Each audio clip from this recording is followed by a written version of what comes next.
Oh my God, look at her bag. Is that a duffel, like a literal army duffel, in the overhead bin on a plane? The voice belonged to a young woman in seat 2D, first class, aisle side, who was twisted around in her leather seat, looking backward through the gap in the curtain toward the economy cabin with the undisguised fascination of a person observing an animal at a zoo. She was talking to the man beside her. He was on his phone. He wasn't looking, but she kept talking because the audience she was performing for wasn't him. It was herself, and maybe the flight attendant standing in the galley, and maybe the 12 other first-class passengers who could hear every word.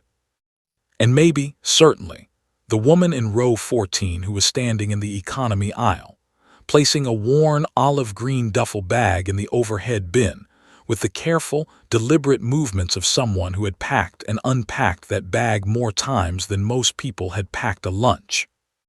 Like, are we in a bus station? Is this Greyhound? Because I didn't pay $4,000 to look at Army surplus in the overhead. She laughed. The laugh was bright and practiced, the laugh of someone who had been rewarded for being loud her entire life and who had mistaken the reward for approval. The woman in row 14 closed the overhead bin. She didn't look toward first class. She didn't acknowledge the voice. She sat down in seat 14C, aisle, economy, and she buckled her seatbelt, and she adjusted the vent above her head, and she folded her hands in her lap with the specific, geometric precision of a person whose hands were trained to be still under pressure. Her face showed nothing, not embarrassment, not anger, not the tightened jaw or the averted eyes or any of the visible signatures of a person absorbing a public humiliation. Her face showed what a wall shows, what bedrock shows, what 34 years of command showed. But if you were sitting close enough, if you were the woman in 14B, the middle seat, who was pretending to read her magazine but whose peripheral vision was doing all the work, you would have noticed one thing about the woman in 14C. Her eyes. Her eyes were active, not reactive, active. They were moving slowly, systematically, the way surveillance cameras sweep a room, taking in the cabin, the crew, the passengers, the curtain, the voice from first class. Processing, cataloging, building a picture that nobody else in the cabin was building because nobody else had been trained to build it. She was 61 years old. She was black. She was 5'6". She wore dark jeans, a black V-neck sweater, and flat boots. Her hair was natural, a short silver fade sharp at the edges, the kind of cut that required precision and accepted no compromise. She wore no jewelry, no watch, no earrings, no ring. The only distinguishing feature on her person was a small pin on the collar of her sweater, a pin so small that you'd have to be within 2 feet to read it. A single star, silver, against a dark blue background. 1 star. In the United States Army, 1 star means Brigadier General. But the pin was small and the sweater was black, and the jeans were dark and the boots were flat, and the duffel bag was olive green and worn and decidedly not Louis Vuitton, and the young woman in seat 2D had already completed her assessment. The assessment said, "Economy passenger, doesn't belong, funny, mockable, forgettable." The assessment was wrong on every count. The young woman in 2D was named Chelsea Marwood. She was 26. She was the daughter of a man named Richard Marwood, who was the CEO of Tidewater Defense Solutions, a mid-sized defense contractor based in Norfolk, Virginia, that held approximately $340 million in active contracts with the United States Department of Defense. Chelsea was flying first class because Chelsea always flew first class. Not because she'd earned it, because her father's corporate account paid for it, the way it paid for her apartment in Georgetown and her membership at Equinox, and the white Range Rover she'd leased when she turned 25 because her Honda Civic was giving her anxiety. Chelsea worked for her father's company, nominally. Her title was Director of Strategic Communications, which meant she managed the company's social media accounts and occasionally wrote a press release that her father's actual communications team rewrote before it went out. She attended industry events. She posted photos from industry events. She had business cards with her father's company logo embossed in silver. She considered herself a professional. She was flying from Washington Dulles to San Antonio, the same flight as the woman in 14C, the same aircraft, the same air, different cabins, different worlds. Chelsea didn't know why the woman was going to San Antonio. She didn't care. She'd already categorized the woman, her clothes, her bag, her seat, and the category was sealed. Economy passenger with a military duffel who probably got a discount ticket through some veterans program. Background, scenery, a joke told to a boyfriend who wasn't listening. The boyfriend, the man in 2C, was named Brad Whitmore. He was 28. He worked in consulting, which meant he had a LinkedIn profile and a polo shirt, and a job that his fraternity brother's father had gotten him. He hadn't heard Chelsea's commentary about the duffel bag because he was wearing AirPods and watching a golf tutorial on YouTube. He was present in the way that furniture is present. He occupied space. Chelsea settled into her seat. She ordered a glass of champagne before the door closed. She took a selfie with the champagne. She posted it to Instagram with the caption, "Wheels up to Texas nail polish, first class state of mind." And she did not think about the woman in row 14 again. For about 2 hours. The woman's name was Gloria Hayes. Brigadier General Gloria Hayes, United States Army. She was going to San Antonio because San Antonio was where Fort Sam Houston was. And Fort Sam Houston was where the United States Army South headquarters was. And Army South was the unified command responsible for all Army operations in Central and South America and the Caribbean. And in 9 days, Gloria Hayes was going to assume command of Army South in a ceremony that would be attended by the Secretary of the Army, the Army Chief of Staff, 3 foreign defense ministers, and approximately 400 soldiers, civilians, and dignitaries. She was going to become the commanding general. But right now, she was in seat 14C, economy class, because Gloria Hayes flew economy. Not because the Army wouldn't approve business class for a general officer traveling on orders, they would have. Not because she was making a statement, she wasn't. Because she had spent 34 years in the Army, and for 30 of those years, she'd been in ranks that didn't get business class, and the habit had become a principle, and the principle was simple. She didn't need a wider seat to do her job, and the money the government saved on her ticket was money that could go somewhere that mattered. It was the same reason she carried the duffel bag.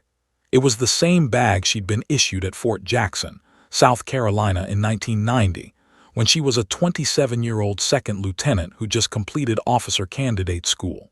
The bag was 34 years old. It had been to 31 countries.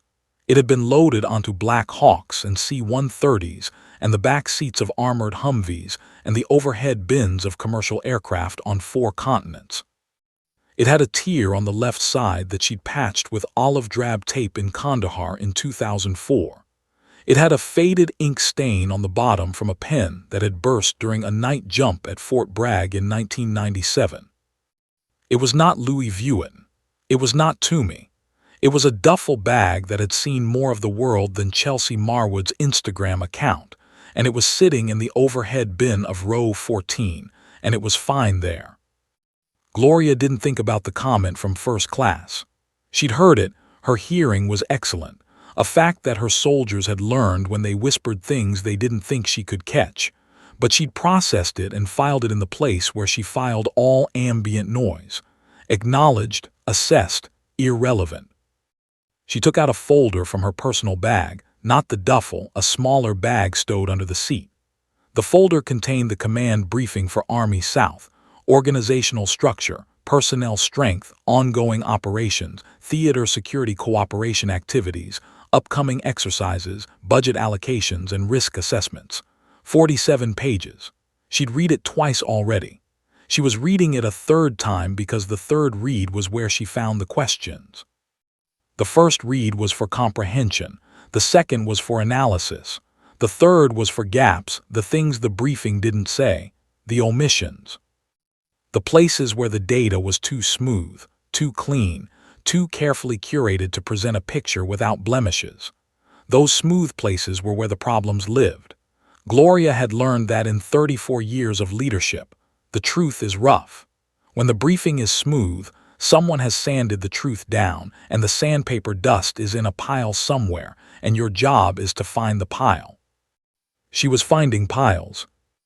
On page 23, the briefing described a joint exercise with the Honduran military, a training event scheduled for March, involving 300 U.S. soldiers and 600 Honduran troops. The exercise description was detailed. The timeline was clear. The training objectives were listed, but the risk assessment was one paragraph.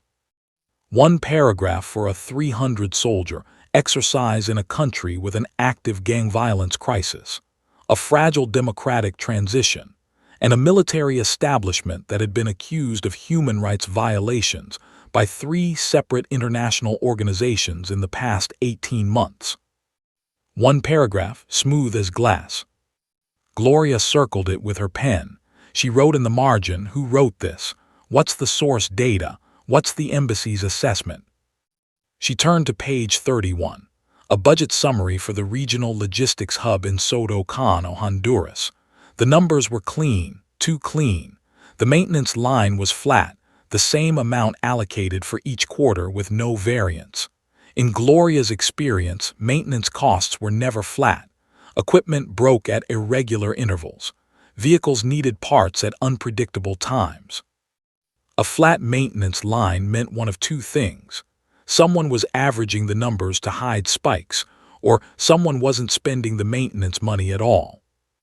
Either answer was a problem. She circled that too. She worked through the briefing for 45 minutes. She made 17 marginal notes. She flagged 4 sections for follow-up. She drafted 3 questions for her incoming chief of staff, a colonel she hadn't met yet but who would be standing at the bottom of the aircraft steps when she landed in San Antonio, ready to drive her to Fort Sam Houston and begin the 10-day transition that would culminate in the change of command ceremony. The work absorbed her completely. She didn't notice the beverage service. She didn't notice the passenger in 14A, an older man who'd fallen asleep before takeoff and was gently snoring against the window. She didn't notice the woman in 14B, who was still reading her magazine and who had been stealing glances at Gloria's briefing folder with the furtive curiosity of someone trying to read upside-down text without being caught. She noticed one thing. She noticed a flight attendant. The flight attendant's name was Kevin Marsh. He was 40. He'd been with the airline for 12 years. He worked the economy cabin, rows 10 through 35, and he moved through it with the quiet, competent efficiency of a man who had learned that economy-class service was a marathon, not a sprint, and that the passengers who needed the most help were usually the ones who asked for it the least. Kevin had walked past row 14 3 times in the first hour. Each time he'd glanced at Gloria not because she was notable but because he noticed things too. He noticed that she was working. He noticed that she hadn't ordered anything. He noticed that her briefing folder had the Department of the Army seal on the cover, a faint, embossed seal but visible if you knew what it looked like. Kevin knew what it looked like. His father had been in the Army, 20 years, retired as a sergeant major. On his 4th pass, Kevin stopped. "Ma'am, can I get you anything? Water, coffee?" Gloria looked up. She smiled, a real smile, the kind that reaches the eyes, the kind that a person gives when they've been deep in work and someone interrupts with genuine kindness. "Water would be wonderful, thank you."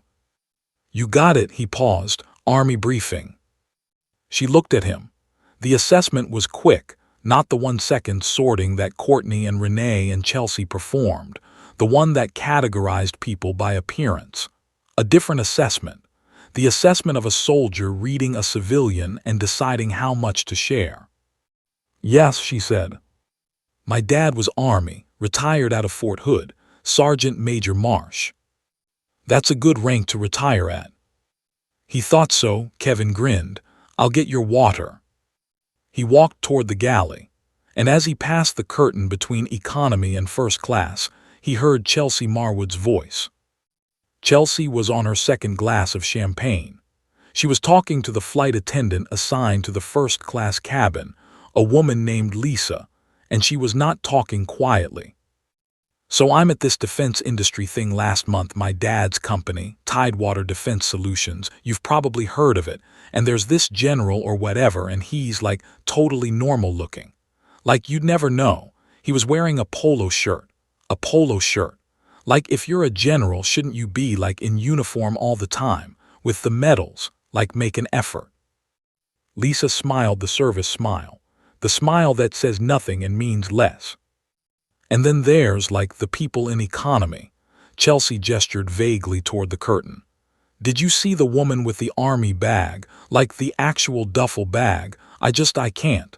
If you're going to fly, at least look like you fly, you know." Kevin was standing near the curtain holding a bottle of water. He'd heard all of it. He stood very still. His face didn't change, but something behind his face, in the place where the values your parents give you live, in the place where Sergeant Major Marsh's voice still said you respect the uniform and you respect the people in it, something tightened. He didn't say anything. He brought Gloria her water. He set it on her tray table with a napkin. "Thank you, Kevin," she said. She'd read his name tag. "Yes, ma'am." He went back to the galley. He didn't mention what he'd heard, but he made a mental note. And mental notes, like the marginal notes Gloria was making in her briefing folder, had a way of mattering later. The flight was 2 hours and 43 minutes. For 2 hours and 12 minutes of it, nothing happened. Gloria worked. Chelsea drank champagne. Brad watched golf tutorials. Kevin served beverages. The plane flew south-southwest over the Appalachians, over the Mississippi, over the flatland of East Texas, toward San Antonio. And then, at 2 hours and 13 minutes, something happened. It happened in the first-class lavatory. Chelsea got up to use the restroom.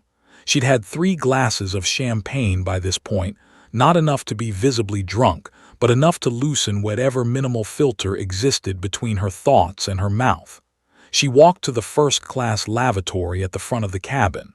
She went inside. She came out 2 minutes later. As she walked back to her seat, she passed the curtain. The curtain was pulled back. Kevin had been moving through it with a trash bag, collecting waste from both cabins. The gap was wide. Chelsea looked through it. She looked directly at Gloria, who was still in 14C, still reading, still working.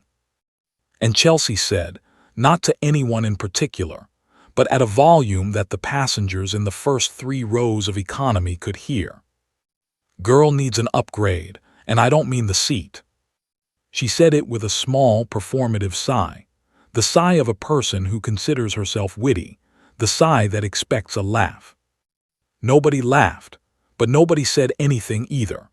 The first-class cabin maintained its silence, the particular silence of people who hear something wrong and decide, collectively, unconsciously, that hearing it is not the same as being responsible for it. Gloria heard it. She set down her pen. She closed her folder. She looked at the curtain, at the gap, at the slice of first class visible through it, at the back of Chelsea's head as she returned to 2D, and settled in with the self-satisfied posture of a comedian who believes she's killed.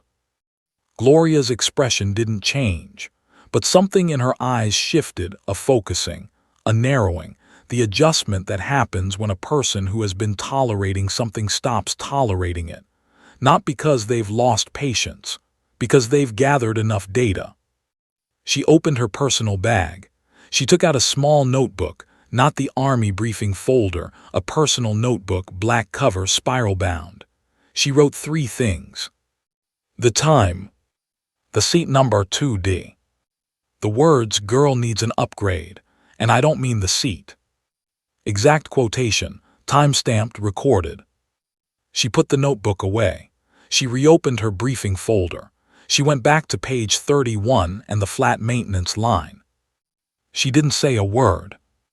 The plane began its descent into San Antonio International Airport at 3:47 p.m. Central Time. The captain made his announcement. "Seatbelts on. tray tables up, seats in the upright position. Gloria closed her folder. She tucked it into her bag. She straightened in her seat. She looked out the window past the sleeping man in 14A at the Texas landscape below, flat, dry, endless, the particular geography of a state that had been significant in her career. Fort Hood, Fort Bliss, Fort Sam Houston. She'd served at all of them at various points in 34 years. Texas was where she'd commanded her 1st Battalion. Texas was where she'd been promoted to colonel. Texas was where she was about to take command of an entire theater. The plane landed. It taxied to the gate. The seatbelt sign turned off. First class stood first. That was the protocol. First class deplanes before economy. Chelsea stood. Brad stood. They gathered their bags from the oversized overhead bins. Chelsea had 2 bags, a Louis Vuitton carry-on and a matching tote. Brad had a rolling briefcase and a garment bag. They walked toward the forward door. As they reached the exit, Chelsea paused. She looked back, one final, backward glance through the cabin, the way you look back at a room you're leaving, not to remember it but to confirm that you're done with it. Her eyes swept the economy cabin.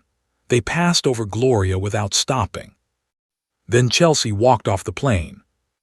Gloria waited. She waited for the economy cabin to begin moving. She waited for the aisle to clear. She was in no rush. She was never in rush.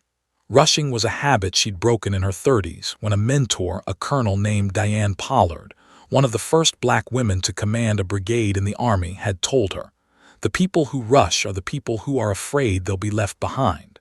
You're not going to be left behind. You're going to be the one they're waiting for." She stood. She opened the overhead bin. She pulled out the duffel bag, the olive green, 34-year-old, patched with tape, ink-stained duffel that Chelsea Marwood had found so amusing. She slung it over her shoulder. She picked up her personal bag. She walked up the aisle. Kevin was standing at the economy cabin exit, saying goodbye to passengers. He saw Gloria. He straightened, not at attention, not a military straightening, but the civilian equivalent. The instinctive posture adjustment of a man who was raised by a sergeant major and who recognized authority when it walked toward him, regardless of what it was wearing. "Thank you for your service," he said, quietly, not performatively, the way you say it when you mean it and you don't need anyone else to hear it. Gloria stopped. She looked at him. "Thank you for the water," she said, "and for the discretion." He understood. She knew he'd heard Chelsea. She knew he'd chosen not to make a scene. She was thanking him for the choice. She walked off the plane, up the jet bridge, and into the terminal. Now, here's where the story turns, and it turns not because Gloria does something dramatic, but because the world is smaller than Chelsea Marwood thinks it is. Gloria walked into the terminal at San Antonio International. She was met, as expected, by her incoming Chief of Staff, Colonel David Restrepo, 44, crisp in his Army service uniform, standing at the end of the jet bridge with a folder in one hand and a salute forming in the other. "General Hayes, welcome to San Antonio, ma'am." "Thank you, Colonel, at ease, let's get to it." They walked through the terminal together, Gloria in her jeans and sweater, Restrepo in his uniform. The contrast was visible.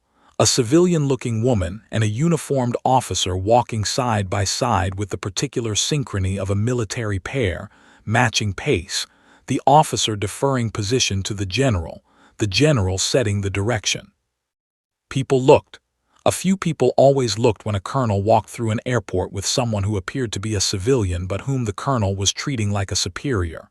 The mathematics didn't compute for most observers. The colonel was in uniform. He had eagles on his shoulders. He was clearly military, clearly senior, clearly someone of rank. And he was deferring visibly, naturally, without pretense, to a woman in jeans carrying a duffel bag. The math only computed if you knew that the woman outranked the colonel, and the only way you'd know that was if you looked at the pin on her collar. 1 star, silver, against the black fabric of her sweater, nearly invisible from more than 2 feet away. But you'd have to look. You'd have to see her. And most people in airports, most people in first class, most people who made 1-second assessments based on clothes and bags, and the particular signals that the world uses to sort people into hierarchies, most people wouldn't look. They'd see the jeans and the duffel and the dark skin and the short silver hair, and they'd complete their calculation and move on. Chelsea Marwood was about to learn what happens when the calculation is wrong. But not yet. First, the 9 days, because the 9 days mattered. The 9 days were where Gloria did the work. She moved into temporary quarters at Fort Sam Houston. She met her staff. She received the command briefing, the same briefing she'd been reading on the plane, but now delivered in person, by the officers who'd written it, in a conference room where she could ask the questions she'd scribbled in the margins and watch their faces when they answered. She asked about the Honduras exercise. The officer who'd written the risk assessment, a lieutenant colonel named Patterson, stood at the podium and began to explain. "Ma'am, the risk assessment reflects a comprehensive analysis of—" "It's one paragraph," Gloria said. "For a 300-soldier exercise in a country with active gang violence, a fragile democratic transition, and a military partner with a documented human rights record. One paragraph." Patterson paused. The room was quiet. "I'm not asking for a longer paragraph," Gloria said. "I'm asking for a real assessment. What are the threats to our soldiers? What are the threats to the civilian population in the exercise area? What's the embassy's read on the political environment? What happens if there's a human rights incident during the exercise? What's our protocol?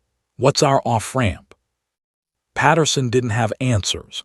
Not because he was incompetent, he was a solid officer with a good record, because nobody had asked him these questions. The previous commander had accepted the smooth briefing at face value. The smooth briefing had been the standard, and when the standard is smooth, nobody sands. Gloria changed the standard. She sent Patterson back to his desk with a directive: rewrite the risk assessment, include the embassy's political-military assessment, include the human rights context, include the off-ramp, and include a frank evaluation of whether the exercise should proceed as planned or be modified. Patterson returned 3 days later with a 9-page risk assessment that was honest, thorough, and uncomfortable. It recommended modifying the exercise to include a human rights compliance component, training for both U.S. and Honduran troops on rules of engagement, civilian protection protocols, and reporting procedures for witnessed abuses. Gloria approved the modification. She directed that the human rights component become a standard element of all Army South exercises with partner nations. She asked about the flat maintenance line on page 31. The logistics officer, a major named Chen, explained that the numbers had been averaged because the previous commander preferred clean numbers in the brief. "I don't prefer clean numbers," Gloria said. "I prefer accurate numbers. Clean numbers that hide cost spikes are worse than messy numbers that show reality. Revise the budget to reflect actual expenditure patterns. I want to see where the money's going." Chen revised. The revision showed that the Soto Kano maintenance budget had been overspending by 14% in the first and third quarters, and underspending by 11% in the second and fourth, a pattern that indicated poor procurement planning and reactive maintenance instead of preventive maintenance. Gloria directed a review of the maintenance program and the assignment of a logistics advisor to restructure the procurement cycle. She did this for 9 days. Every briefing, every page, every smooth surface interrogated, every pile of sanding dust found. She asked questions that nobody else was asking, not because she was smarter, but because she had the experience to know where the questions lived and the authority to demand answers. And she had the particular kind of patience that 34 years develops. The patience to sit in a conference room for 7 hours and read every face and hear every silence, and understand that the things a staff doesn't say are more important than the things it does. She also did one other thing during those 9 days. She looked up the name Tidewater Defense Solutions. She remembered it. Chelsea had said it on the plane, loudly, proudly, the way you say a name when you want everyone around you to know it.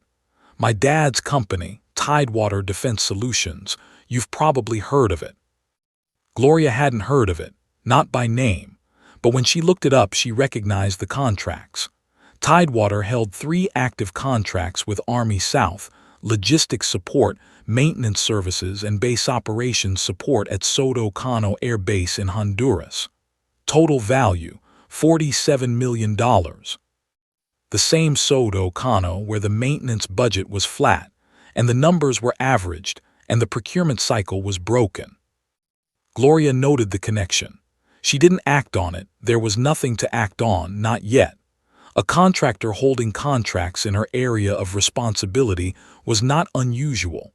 A contractor's daughter mocking a general on an airplane was not a conflict of interest. It was just a coincidence. But coincidences, in Gloria's experience, were data points, and data points accumulated. The change of command ceremony was held on a Tuesday morning. It was 92 degrees. The ceremony was outdoors: flags, formations, a podium, the marching and the music, and the ritual precision that the Army uses to mark the transfer of authority from one commander to another. The Secretary of the Army was there. The Army Chief of Staff was there. 3 foreign defense ministers, 400 soldiers and civilians. The outgoing commander, a 2-star general who was retiring, passed the unit colors to Gloria, and Gloria passed them to her command sergeant major, and the command sergeant major placed them in the stand, and the deed was done. Gloria was the commanding general of Army South. She gave a speech. It was 7 minutes long. She spoke without notes. She never used notes for speeches, because notes were a barrier between the speaker and the audience, and Gloria didn't believe in barriers. She spoke about the mission. She spoke about the soldiers. She spoke about the partners, the allied nations whose security was intertwined with America's security, and whose trust was the most valuable commodity in the command's inventory. She didn't speak about herself. She didn't tell her story, the story of a girl from Baton Rouge, Louisiana, whose mother had been a postal worker and whose father had been a janitor at the state capitol. The story of a woman who joined the Army at 27 after earning a master's degree in international relations from Howard University, and who had risen through the ranks not because the path was clear, but because she'd cleared it, one assignment at a time, one evaluation at a time, one deployment at a time. She didn't tell the story because the story was not for the ceremony. The ceremony was for the soldiers. The soldiers didn't need her story. They needed her competence. After the ceremony, there was a reception, handshakes, photos, conversations. The receiving line lasted 45 minutes. Gloria stood in the heat in her dress uniform, the Army service uniform, dark blue, with the single star on each shoulder, the rows of ribbons on her chest that told a 34-year story in colored fabric. Bronze Star, Legion of Merit, Meritorious Service Medal with 6 oak leaf clusters. The combat patch of the 82nd Airborne Division on her right shoulder. The Ranger tab above her unit patch. She shook every hand. She looked every person in the eye. She remembered the names she'd been briefed on, and she asked the right questions of the people she was meeting for the first time, because remembering names and asking questions were the 2 most powerful tools of leadership, and Gloria had been sharpening them since she was a lieutenant. The reception was attended by military officials, civilian dignitaries, and representatives from the defense industry. Contractors who did business with Army South and who attended these events because relationship building was part of the business, and because the new commander's priorities would determine which contracts thrived and which were reviewed. One of those representatives was Richard Marwood, CEO of Tidewater Defense Solutions. He was 63, silver-haired, tanned. He wore a navy suit and a red tie and the particular smile of a defense industry executive who understood that the military was his customer and that customers were always right, especially when they wore stars. He approached Gloria in the receiving line. He shook her hand. "General Hayes, congratulations. Richard Marwood, Tidewater Defense Solutions. We've been proud to support the Army South mission for 7 years. We look forward to continuing that partnership under your command." "Thank you, Mr. Marwood. I've been reviewing the contracts. We'll be scheduling a performance review in the first quarter." She said performance review the way she said everything, neutrally, precisely, without the faintest suggestion of what the review might find. It was a standard statement.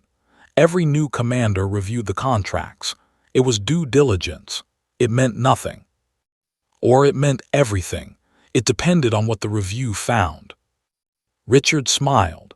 The smile of a man who had survived 7 years of contract reviews and who was confident his company's performance was clean, or clean enough. "We welcome the review," he said. "Transparency is our standard." "Good," Gloria said. "I like transparency." She moved on to the next handshake. Richard Marwood didn't think about the exchange again. Not because it was insignificant, but because he had no reason to think it was anything other than a new commander doing new commander things. Routine, pro forma, expected. He didn't know about the flat maintenance line. He didn't know about the questions in the margin. He didn't know that the woman he'd just shaken hands with had been reading his company's contract performance data on a plane while his daughter, in first class, was making jokes about her duffel bag. He didn't know any of it. But he was about to. The performance review began 6 weeks after the change of command. It was conducted by Army South's contracting office, under Gloria's directive, with support from the Army's contract management agency. Gloria didn't conduct the review herself. That wasn't her role. Her role was to set the priorities, establish the standards, and ensure that the review was thorough, independent, and unaffected by the relationship building and the handshakes and the smiles that the defense industry used to smooth the edges of oversight. She set the priorities clearly. She wanted the review to answer 3 questions. First, was Tidewater Defense Solutions meeting the performance standards specified in its contracts?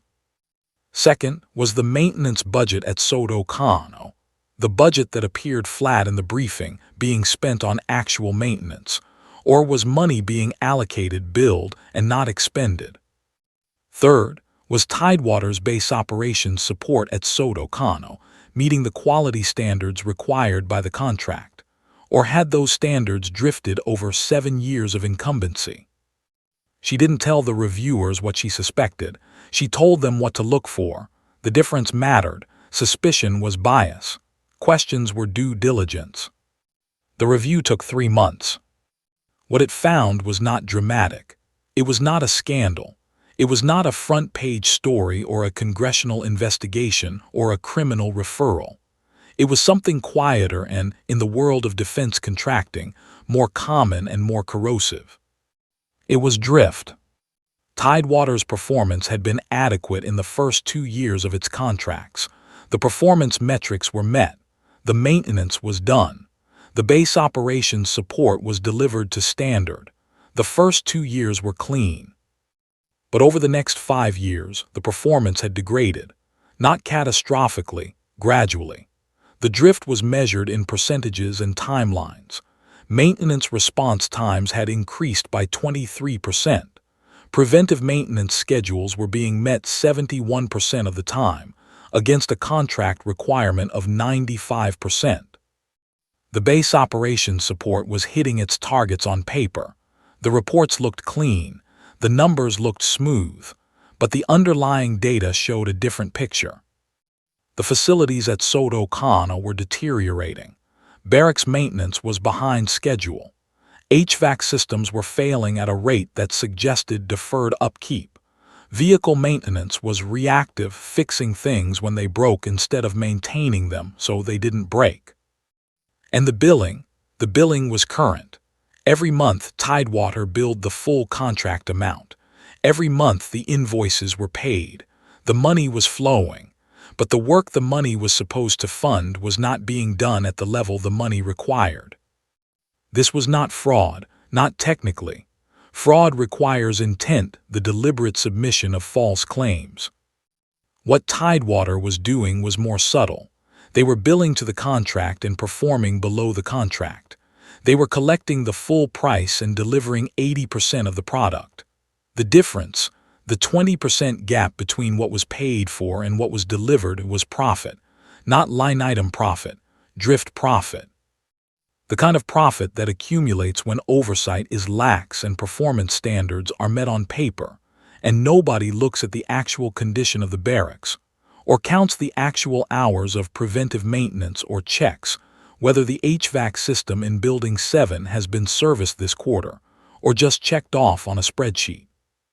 7 years, 20%, $47 million in contracts.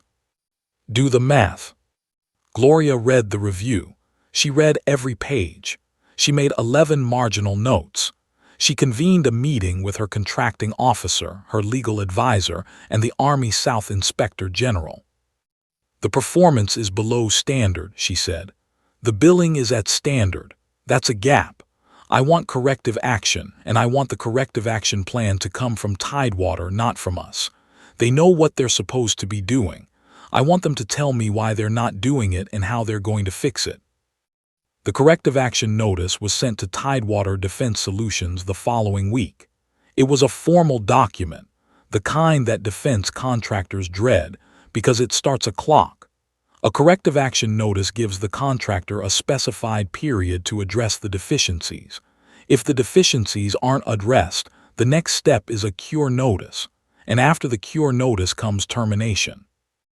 Richard Marwood received the corrective action notice in his office in Norfolk. He read it.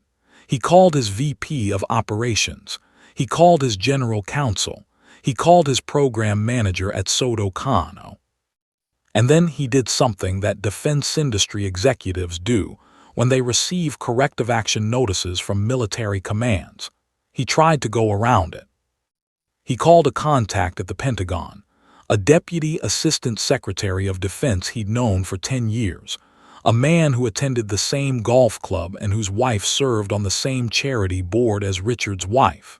He described the corrective action notice. He described it as aggressive and unexpected and potentially driven by personal factors. Personal factors, the deputy assistant secretary asked. The new commander, General Hayes, she's been making changes, shaking things up. Some of the people down there think she's on a crusade. A crusade about what? I don't know, but my team has been at Soto Kano for 7 years. We've never had a corrective action. And now, 6 weeks after a new commander comes in, we're being flagged. It feels targeted. The deputy assistant secretary, a career civil servant named Paul Whitaker, who had survived 4 administrations by knowing exactly when to engage and when to stay out of the blast radius, listened politely and said he'd look into it. He looked into it. He called the Army's contracting command. He asked about the review. The contracting command sent him the review summary. He read it. He saw the numbers. Maintenance response times up 23%. Preventive maintenance compliance at 71% against a 95% requirement. Facilities deteriorating. Billing at full contract value. Paul Whitaker called Richard Marwood back. Richard, I've seen the review. The corrective action is warranted. My advice is to respond to it, fix the deficiencies, and get your performance back to standard. But, fix it, Richard. Richard fixed it. Or rather, he began the process of fixing it. Because fixing it meant admitting that the performance had drifted, and admitting the drift meant explaining the drift, and explaining the drift meant acknowledging that his company had been collecting $47 million worth of contract payments and delivering $37 million worth of work. And the $10 million difference had been going somewhere, and the somewhere was Tidewater's profit margin. Tidewater submitted a corrective action plan within the required 30-day window. The plan was detailed, specific, and Gloria noted when she reviewed it, exactly the kind of plan that a company submits when it knows it's been caught and wants to demonstrate good faith. Gloria approved the plan with conditions. The conditions included monthly progress reports, independent verification of maintenance compliance, and a 6-month performance evaluation that would determine whether the contracts continued, were modified, or were terminated. She didn't mention Chelsea. She didn't mention the plane. She didn't mention the duffel bag or the champagne or the comments about Greyhound and upgrades.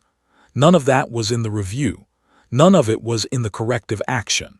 None of it was relevant to the contracting process, and Gloria did not allow irrelevant factors to contaminate professional decisions. But the connection existed, not as a motivation, as an irony. The daughter of a man whose company was drifting on a $47 million contract had mocked the woman who would discover the drift. The daughter who flew first class on corporate money was laughing at the general who flew economy on principle. And the general's principle, the principle that you don't need a wider seat to do your job, was the same principle she applied to contractors. You don't get to bill for first class and deliver economy. That irony lived in the margins, unspoken, the way the best ironies do. 6 months later, Tidewater's performance was reassessed. The company had improved, maintenance response times were down, preventive maintenance compliance was at 88%. The facilities at Soto Kano were showing measurable improvement. Not perfect, not at the contract standard yet, but moving in the right direction. Gloria extended the corrective action period for an additional 6 months. She didn't terminate the contract. Termination would have disrupted operations at Soto Kano and harmed the soldiers who depended on the base support services. And disrupting the soldiers was not a price she was willing to pay for the satisfaction of holding a contractor accountable. Accountability in Gloria's framework was not about punishment. It was about performance. If the contractor could perform, the contractor could stay. If the contractor couldn't perform, the contractor would go. The metric was the mission. The mission was the soldiers. Everything else was secondary. Tidewater performed, slowly, grudgingly, with the compliance of a company that had been comfortable and was now uncomfortable and didn't like it. But they performed. By the end of the 12-month corrective period, maintenance compliance was at 93%, still below the 95% standard, but close enough that Gloria accepted it with a standing directive. Quarterly reviews ongoing. No more 7-year stretches without scrutiny. No more smooth numbers. No more drift. Richard Marwood never knew that his daughter had mocked the general on a plane. Chelsea never told him. She'd forgotten the incident entirely. It was a throwaway moment, a joke that disappeared into the scroll of her Instagram feed and the blur of her champagne-scented life. She didn't know she'd been on the same flight as a general officer. She didn't know the general officer was now reviewing her father's contracts. She didn't know that the woman she'd called girl, the woman with the duffel bag and the flat boots and the apparent inability to look like she flies, was the person whose marginal notes had uncovered a $10 million performance gap in her father's company. She didn't know any of it. And Gloria never told her, because telling her would have been petty. And pettiness was a luxury that Gloria Hayes had never been able to afford, not as a lieutenant, not as a colonel, not as a general. Pettiness was what happened when you let someone else's smallness determine the size of your response. And Gloria's response was never small. It was precisely sized to the situation. Not larger, not smaller, precise. The corrective action was precise. The review was precise. The quarterly oversight was precise.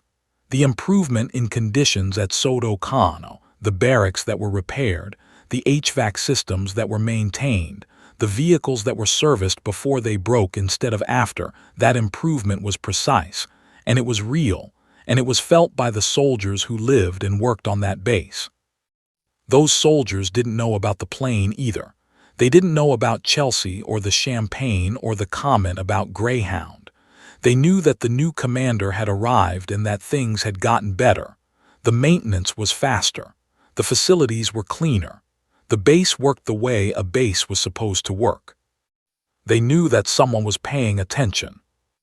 Kevin Marsh, the flight attendant, never saw Gloria again.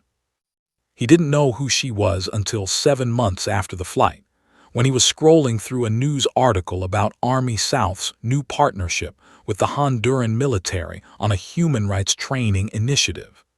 The initiative that Gloria had directed after reading the one-paragraph risk assessment on the plane.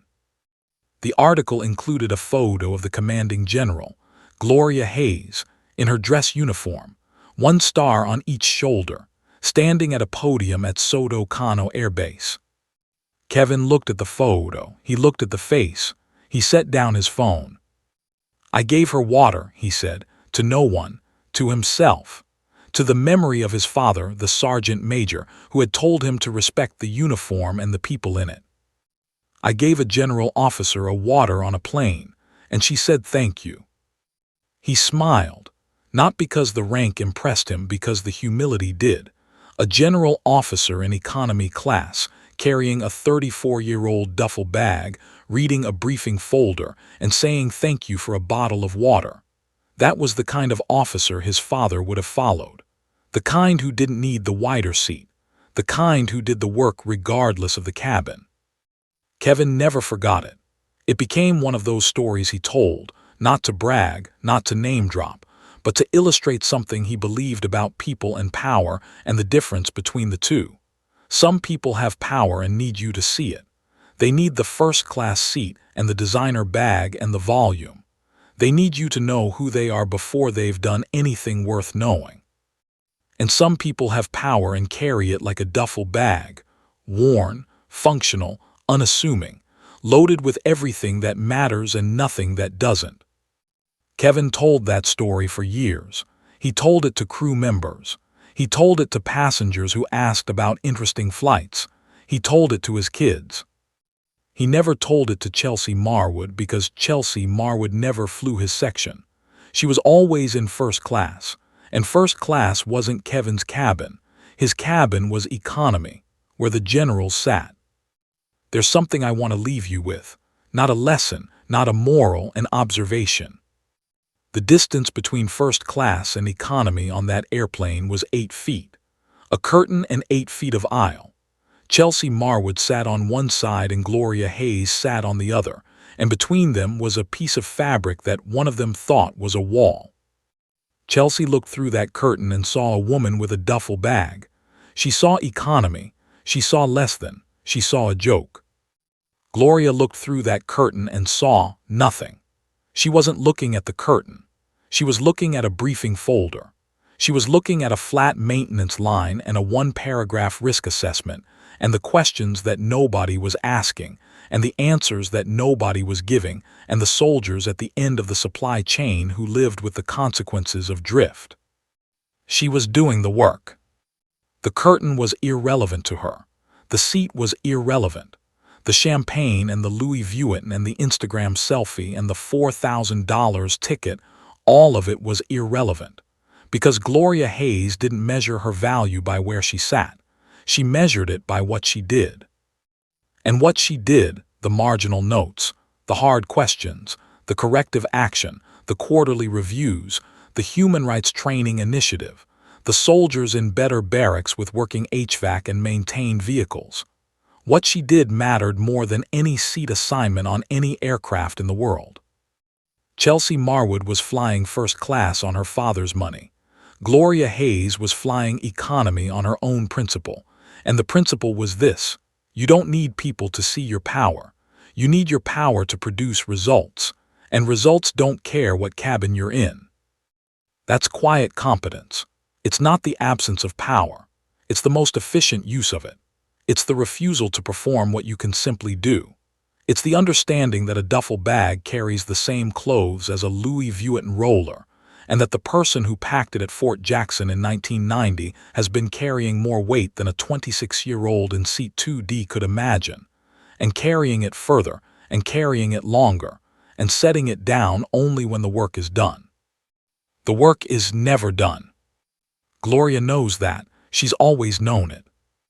And somewhere right now, on a plane, in a waiting room, at a counter, on the steps of a building, a woman in ordinary clothes with an ordinary bag is being looked at by someone who sees ordinary, who sees economy, who sees background, scenery, a joke. And the woman is not performing power. She's not announcing herself. She's not correcting the record or pulling rank or reaching for the credential that would silence the room. She's doing the work. She's reading the briefing. She's finding the gaps. She's asking the questions. She's carrying the bag. And the person laughing at her has no idea at all, how much the bag weighs and how far it's been.